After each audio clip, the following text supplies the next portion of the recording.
What's going on, Server Squad? If you're interested in Cyberpunk 2077 and you'd like to know a little bit more information about it and maybe some of the new things that's happening within it, then stay tuned. That's coming up next.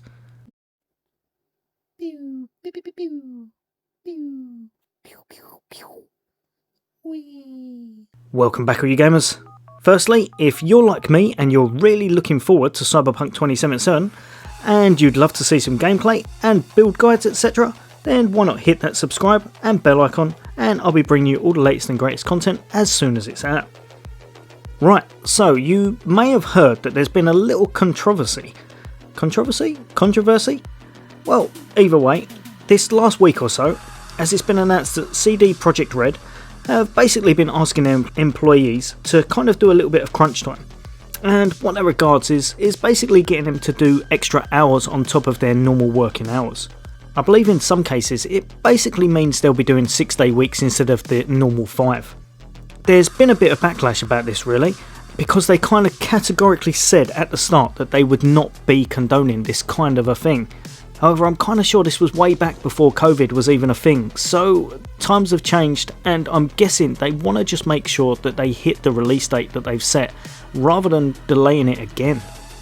Now, if you ask me, they're kind of in a damned if they do and damned if they don't situation, because obviously they're getting a bit of backlash because it's not great making their employees work harder and for longer hours, but also at the same time they want to bring the product to the shelves at the right time and, like I said, not delay it for a third time, which would almost definitely mean it would come out after Christmas. So in my eyes, if they didn't do this, they would still be getting a lot of flack. Now, as an avid gamer and YouTuber, to be honest, I'm kind of just happy that we will be getting it this side of Christmas, as there's been quite a few delays recently, such as Halo and obviously now Outriders. I'm just glad that we'll have something to play around that time and something to look forward to. Now, if you didn't know, Cyberpunk should be released, and I say should because I'm really hoping nothing else goes wrong, but it almost definitely will be released on November the 19th. And seeing as it is actually kind of coming up to that date as such, we've kind of had a new influx of footage and a few details that have kind of been hitting the web. Now, I've got to say, this game has definitely got a lot to live up to. The bar is set high, and I'm hoping it will achieve at least some of what it sets out to do. It seems to me that gamers are kind of frothing at the mouth for this game, but at the moment, judging from the footage, it's actually looking really good and promising. But as with all things, we will not know until the product has actually hit the shelf, we've got our controllers in hand, and we're playing the title itself to see whether it holds up to what we're hoping it does. One bit of news that I believe was out quite a while ago, but we're kind of reiterate and touch on this again, and that's because there's been a few more details out on the life paths. Now, from what we've seen at the moment, there's 3 to choose from, and that's Nomad, Street Kid and Corpo. Now, these are kind of backgrounds, and as such they will affect the story as you play, and both the people you know in-game and what conversations or dialogue aspects etc. can be had with them depending on what playstyle or what playthrough you're doing. So judging from what we've seen, Nomad is very aptly named as he's kind of the lone wolf character. He doesn't seem to have many connections, if any, in town, and I believe you start out in the Badlands, kind of on the outskirts of Night City if you choose to play this character path.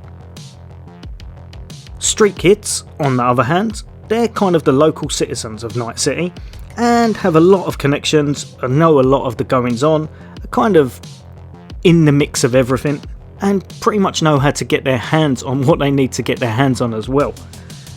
Now, these guys, I believe, should start off in Haywood. Now, finally, and this one's kind of a change up to the other two, quite drastically as such, and that's the Corpo life path. Now, this one's kind of interesting, as it means you're kind of part of the bad guys team, and will definitely play out differently to the other 2 playthroughs. The one thing that's almost definitely certain, however, is at some point you are probably going to go rogue, and, well, let's just say that you won't be getting a glowing reference from them for your next job.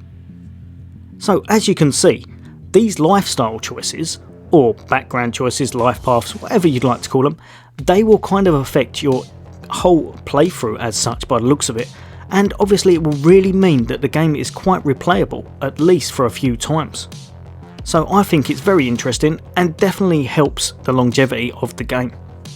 Now, there's not too much information on this next part, but apparently we should be getting some form of multiplayer in the future, which sounds promising to me. I know a lot of people are not very happy about it as they wanted the single player experience only, but from what I believe is actually happening, they have said that it's going to be a standalone thing, so it won't actually affect the single player storyline or anything such as that. It will kind of be a standalone venture.